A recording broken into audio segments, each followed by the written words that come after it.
sampai dilahirkan PP dan kemudian sampai kemudian diberi jadi peta jalan, ini serius. Nah karena itu Bu Ratna dengan Pak Iksan mesti tambahin, emang gimana sih situasinya? Sehingga perlu sesegera mungkin tadi Bu Ratna bilang kemendesakan urgen gitu ya. Mendesakan urgen ya betul. Keurgensian.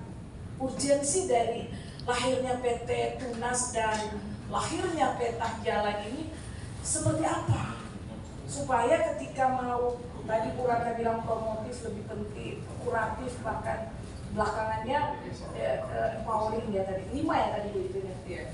Preventif, promotif, publikasi, kuratif, empower yang melakukan penguatan. Nah tapi kan semua itu lebih baik dicegah kan. Nah untuk mencegahnya peta jalan ini harus mantap gitu loh. Seperti apa? Ya, terima kasih Mbak Sonia, terhormat Bu Deputi dan rekan-rekan media yang kami cintai. Terkait dengan situasi kenapa akhirnya peraturan Presiden nomor 87 2025 ini diinisiasi ya.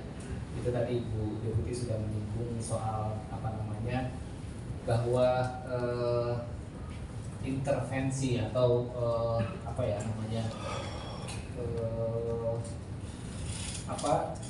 internet ini sudah tidak bisa dihindari lagi, adalah sebuah keniscayaan yang harus kita terima ya. Era digital itu sesuatu yang nggak bisa kita tolak, dan di satu sisi ini memberikan banyak manfaat ya, termasuk pada anak-anak kita. Mereka bisa banyak menambah wawasan ya melalui akses internet yang sangat cepat tersebut. Namun di sisi lain ada potensi bahaya, ya. Ada potensi bahaya. Jadi ada pedang bermata dua nih. Ada sisi positifnya, namun juga ada sisi negatifnya. Negatifnya ini kemudian dan sudah banyak ada beberapa kajian yang dilakukan sebelum ya inisiasi Perpres ini dilakukan ya. Jadi memang inisiasi Perpres ini dilakukan berdasarkan banyak kajian yang dilakukan ya. Seperti contoh salah satunya kajian tentang pengetahuan dan kebiasaan dari orang tua dan anak-anak Indonesia yang diinisiasi oleh Save It Online, HPAT dan didukung oleh UNICEF. Dan ada juga kajian-kajian lainnya yang ini kemudian menginisiasi awalnya untuk menyusun peta jalan ini dalam bentuk peraturan menteri. Ya awalnya ya, tapi mengingat kekuatan dan jangkauan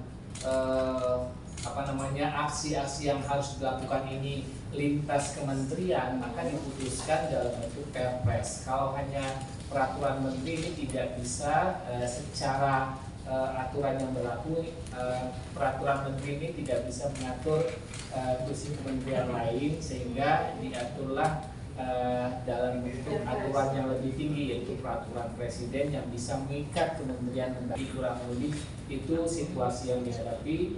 Nah, dan yang selanjutnya adalah kenapa kemudian ada aturan khusus yang terkait dengan perlindungan anak di ranah dalam jaringan ini, karena memang ada seperti perlindungan anak. Perlindungan anak juga enggak, undang-undang perlindungan anak juga secara spesifik ada. Undang-undang TPKS gitu ya, undang-undang 12 2022 juga tidak spesifik mengatur ya. Hanya bentuk salah satu bentuk saja gitu ya. Tapi bagaimana mekanisme pencegahannya, penanganannya tidak diatur. Atas dasar itulah kemudian di samping tadi situasi potensi bahaya dan juga tidak ada regulasi yang mengatur secara spesifik.